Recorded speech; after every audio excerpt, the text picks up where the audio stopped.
Halo pemirsa G-Watch TV, jumpa lagi bersama Vira dan Dr. John yang akan membicarakan suatu topik sedang hangat dibicarakan, demokrasi pelayanan. Apa kabar Dr. John? Kabar baik Vira, senang bertemu kembali. Halo pemirsa G-Watch TV. Shalom, bersyukur kita bisa berjumpa kembali di podcast Imajiner. Oh ya Vira, berbicara tentang demokrasi, tidak semua gereja menjalankan demokrasi pelayanan secara utuh. Mereka masih terlalu peka dengan kata demokratisasi. Mereka alergi dengan model baru yang diterapkan yang tidak sesuai keinginan mereka. Demokrasi harus dijalankan penuh kasih, tidak memihak, harus netral dan berdiri di tengah-tengah sebagai moderasi. Dan apapun yang berbeda harus ditanggapi dengan kepala dingin dan pikiran yang smooth. Demokrasi pelayanan terkadang mengalami hambatan karena keegoisan para pemangku jabatan. Demokrasi dalam pelayanan harus terus digaungkan di tengah mereka yang terlalu lama tidur dalam ketidakadilan dan keserakahan jabatan rohani.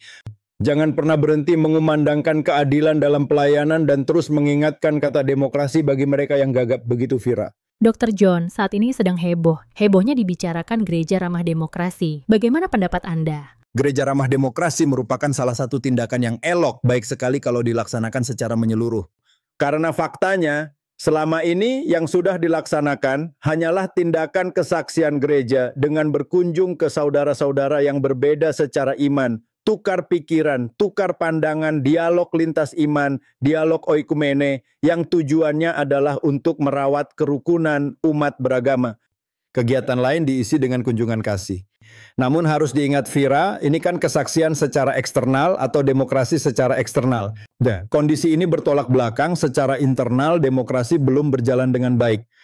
Ada sebagian pendapat yang ekstrim mengatakan bahwa demokrasi belum berjalan dalam pelayanan bergereja, demokrasi terbungkam, demokrasi bisu, demokrasi kaku, demokrasi gagap, ya, demokrasi matematika, demokrasi itu sudah terkonfigurasi menjadi satu, tidak boleh berbeda, harus jadi anak manis dan pelayan yang manis. Wow, luar biasa. Memang diakui jika berbicara demokrasi perlu waktu panjang. Tapi ada yang menggelitik mengapa gereja ramah demokrasi barulah bersifat eksternal. Sedangkan demokrasi internal tak berjalan, apakah ini tidak menjadi dilema? Bagaimana tanggapan Dr. John?